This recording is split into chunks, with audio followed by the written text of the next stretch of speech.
Hello, welcome to the Wisdom English classes for the students of CBSE class 10. Students, today we will study poem number 4, How to Tell Wild Animals by Caroline Wells. In this part, we will discuss the introduction of the poem in brief and the poem with explanation. We will try to learn it. So let us start with the introduction. In the poem, the poet has explained the characteristics of various wild animals in a very funny way. इस poem में हम देखेंगे different wild animals के characteristics को poet describe करी हैं और इनका जो डिस्क्राइब करने का तरीका है वो काफ़ी फ़नी है, काफ़ी ह्यूमरस है, पढ़ के और थोड़ा हंसी भी आती है. She has used language in a way that it generates humour. और वो इस तरह से वो डिस्क्रिप्शन है इनका कि ये एक ह्यूमर क्रिएट होता है और हंसी आती है. She is introducing the reader to various kinds of wild animals like Asian lion, Bengal tiger, bear and many more, each of the animals in a very humorous way. और ये poet ढेर सारे वाइल्ड एनिमल्स को हमें introduce करती हैं, जैसे Asian lion है, बंगाल टाइगर है, बियर है और भी ढेर सारा है. So let us see the various wild animals described by the poet. If ever you should go by chance to jungles in the east, अगर आप ईस्ट के जंगल में कभी चले गए, and if there should to you advance a large and tawny beast, और अगर कोई येलोइश ब्राउन कलर का कोई बीस्ट, अगर जंगली जानवर आपके तरफ दौड़ता हुआ आता है, and if he roars at you as you are dying, और इतना उसकी गरज इतनी ज़्यादा वायलेंट होती है कि आप बिल्कुल भी आपको लगता है कि आप मर जाएंगे. You will know it is the Asian lion, तो समझ लो कि वो एशियन लायन ही हो सकता है. Tawny means yellowish brown color. The poet is telling the readers that how they can recognize various animals in the jungles of the east. East के जंगल में different wild animals को कैसे हम रिकॉग्नाइज कर सकते हैं, पोएट हमें बताती है. So in stanza first she says that if the reader comes across an animal whose skin is yellowish brown in color, and if it roars at him so strongly that he can die out of fear, it means that he has encountered an Asian lion. She has humorously explained the Asian lion which could kill a person with its roar. Asian lion को वो इस तरह से describe कर रही हैं जैसे उसकी आवाज़ से ही कोई मर सकता है. Now stanza second. और if some time when roaming round a noble wild beast greets you with black stripes on a yellow ground, just notice if he eats you. This simple rule may help you learn the Bengal tiger to discern. Noble means high born, aristocratic, काफ़ी खूबसूरत और dashing लगता है. Discern means recognise. In this stanza the poet explains an animal that roams in the jungle and belongs to a royal clan. ये एक काफ़ी dashing और खूबसूरत एनिमल है जो एक रॉयल प्रजाति से बिलोंग करता है. The colour of its skin is yellowish with black stripes. और उसके स्किन का कलर येलोइश है, लेकिन उस पर ब्लैक स्ट्राइप्स हैं जो उसे और भी खूबसूरत बनाते हैं। तो she says that if you notice that he kills you and Yeats you up, तो वो जैसे आपको देखता है वैसे ही आप पे अटैक करता है और आपको खा सकता है। Then this means that you have surely seen a Bengal tiger. तो अगर एक रॉयल टाइप का कोई एनिमल जंगल में आपको मिलता है जिसका बॉडी, जिसका कलर येलोइश हो और उसके बॉडी पे, स्किन पे ब्लैक स्ट्राइप्स हों और वो देखते ही आप पे अटैक करके आपको खा जाता है, आपको मार सकता है, तो समझ लो वो बंगाल टाइगर ही हो सकता है। This time also she has used dark humour to explain how a tiger looks like, because once a person has been eaten up by a wild animal, there is no use in determining which wild animal it is. तो अगर आप किसी wild animal को देखते हैं और देखते ही वो आप पे अटैक करता है और आपको खा जाता है, तो फिर वो रिकॉग्नाइज आप करो या ना करो उसका क्या फ़र्क पड़ता है। तो इस तरह से एक ह्यूमरस वे में डिस्क्राइब करती हैं poet. Now next stanza, if strolling forth a beast you view, whose hide with spots is peppered, as soon as he has leapt on you, you will know it is the leopard. It will do no good to roar with pain, he will only to leap and leap again. Strolling means walking casually, forth forward, hide means skin of animal, peppered here it means the spots, and leapt means leaped, jump towards someone. The poet says that if you are casually walking in a jungle, poet कहती हैं कि अगर आप casually आप जंगल में आप घूम रहे होते हैं, you will meet an animal who has a skin with spots on it.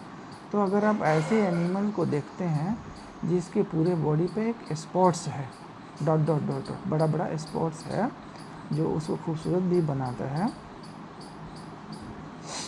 This animal is so fast that it will leap on you at once, which means that it will jump on.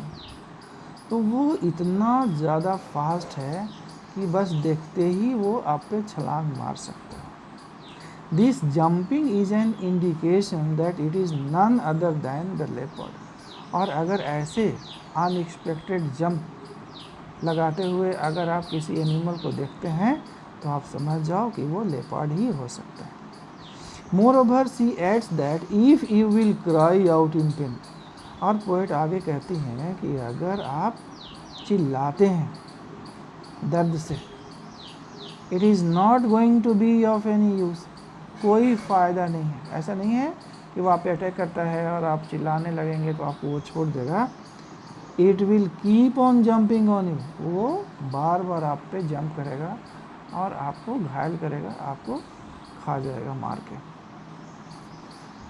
It is not going to be of any use as it will keep on jumping on you. So in this stanza the poet has explained the characteristics of a leopard. तो इस stanza में वो leopard की characteristics को poet बताती हैं। Next, if when you are walking round your yard you meet a creature there who hugs you very very hard, be sure it is a bear. If you have any doubts, I guess he will give you just one more cares. Yard means backyard or the lawn area of a house. Cares, a gentle touch. If you are walking in the lawn area of your house and you meet a creature which hugs you tightly, it is a bear.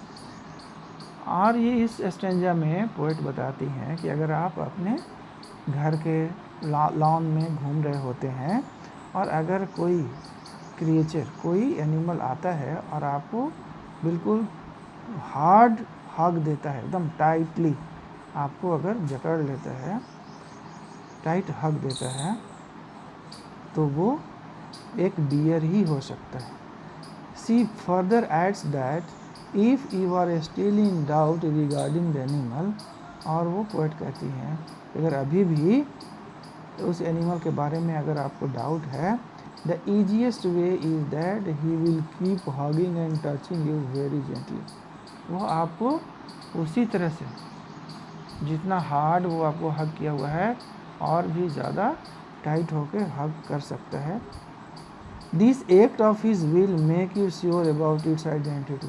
तो आपको समझ में आ जाएगा कि इतना tight हग किसी beer का ही हो सकता है। You will come to know that it is a bear, और तब आपको समझ में आ सकता है कि एक बियर ही हो सकता है। दो to distinguish beast of prey a novice might nonplus the crocodile you always may tell from the hyenas, thus hyenas come with merry smiles, but if they weep they are crocodiles. Distinguish means differentiate. Beast of prey, any animals that hunts other animals for food. Novice, someone new to a job, and nonplus means be confused. The poet says that for someone who is new to the job of recognizing animals, वो poet कहती हैं कि अगर कोई नया visitor हो, नया आदमी हो जो एनिमल्स को रिकॉग्नाइज करने की शुरुआत कर रहा हो, उसके लिए अगर वो नया जॉब है of recognising animals, it will be like a puzzle to recognise animal. तो उसके लिए बिल्कुल एक ये पजल ही होगा, क्योंकि वो कंफ्यूज हो जाएगा कि कौन सा करेक्टरिस्टिक्स किस एनिमल का हो सकता है। That Hunt other animals for their food. तो एक एनिमल दूसरे एनिमल को शिकार करते हैं, उनको मार के खा जाते हैं अपने भोजन के लिए। So here the poet tries to help out the readers. तो यहाँ पोएट रीडर्स को हमें ये हेल्प करती हैं इस बात को समझने में, by telling the difference between two animals. दो तरह के एनिमल्स में क्या डिफरेंस हो सकते हैं। He says that hyenas will be smiling. Hyenas को आप देखेंगे तो वो स्माइलिंग दिखेगा आपको। Whereas if it is a crocodile, अगर वो क्रोकोडाइल होगा, it is always in tears, तो उसके आँख से हमेशा आंसू दिखता रहता है। Both of these animals are dangerous, लेकिन दोनों ही बहुत डेंजरस हैं। हाइना के मुस्कुराहट से खुश होने की ज़रूरत नहीं है, क्योंकि वो बहुत ही डेंजरस है, और क्रोकोडाइल्स के टीयर्स को देख के उसे कोई सिंपैथी दिखाने की ज़रूरत नहीं है, क्योंकि वो भी उतना ही वायलेंट है और उतना ही खतरनाक है, उतना ही डेंजरस है। Now the true chameleon is a small, a lizard sort of thing. He hasn't any ears at all and not a single wing. If there is nothing on the tree, it is the chameleon you see. The poet says that the next is chameleon, which is a small creature. और poet इस सेंसा में बताते हैं कि जो next creature है, next animal, वो chameleon है जो साइज में छोटा है। It looks like a lizard, ये लिजार्ड की तरह दिखता है, but the difference between the two is that, लेकिन दोनों में डिफरेंस है। क्या डिफरेंस है? Chameleon does not have years and wings, chameleon को कोई विंग्स या कोई ईयर्स नहीं होता है। Moreover she says that chameleon have the ability to change its colour according to the surface of which it is sitting. लेकिन chameleon में एक वो एबिलिटी होता है अपने कलर को चेंज करने का, वो जिस सरफेस पे बैठा होता है उसी की तरह वो अपने कलर को चेंज कर सकता है, इसलिए उसको थोड़ा सा पहचानना डिफ़िकल्ट होता है, उसको देखना भी थोड़ा डिफ़िकल्ट होता है। Therefore if you see a tree, तो इस तरह से अगर आप ट्री को देख रहे हैं, and find nothing else on it, और आपको कुछ भी उस पर दूसरा अदर क्रिएचर्स दिखाई नहीं दे रहा है, then it must be a chameleon sitting. तो आप समझ जाओ कि वो कैमेलियन ही हो सकता है जो अपना कलर उस ट्री की तरह चेंज कर चुका है। It has change its colour into the colour of tree. And now we can discuss the question answer, how to tell wild animals, question and answers. Question number 1, does dying really rhyme with lion? Can you say it in such a way that it does? Answer, the actual word is dying, which does not rhyme with lion. In order to create rhyme, it is written as dying in the poem. Question number 2, how does the poet suggest that you identify the lion and the tiger? When can you do so according to him? Answer, the poet differentiates between the two in the following manner.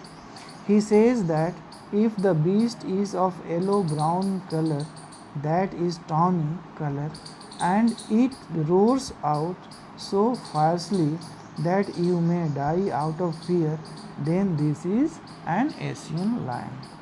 Whereas if the animal has black stripes on yellow background of the skin and he attacks to kill you, then it is a Bengal tiger. Now question number 3, do you think the words leapt and leap in the third stanza are spelled correctly? Why does the poet spell them like this? The words leapt and leap have not been spelled correctly. It is a poetic device known as poetic license, which is used by the poet to lay emphasis on the actions of the leopard. Question number 4, look at the line, a novice might none plus. Look at the line, a novice might none plus. How would you write this correctly? Why is the poet's incorrect line better in the poem? Answer, the correct order of the sentence is a novice might be none plus. The poet wrote it in order to bring rhyme to her poem. None plus rhymes with thus. And question number 5, much of the humor in the poem arises from the way language is used. Although the ideas are funny as well, if there are particular lines in the poem that you especially like, share these with the class, speaking briefly about what it is about the ideas or the language that you like or find funny. Yes, it is true that the poet has used the language in a way that it arises humor. The poet has used many lines that are funny. One such is, if he roars at you as you are dying, you will know it is the Asian lion. Or the other one is, a noble wild beast greets you. So his idea of explaining the characteristics of the wild animals is quite funny. Thank you.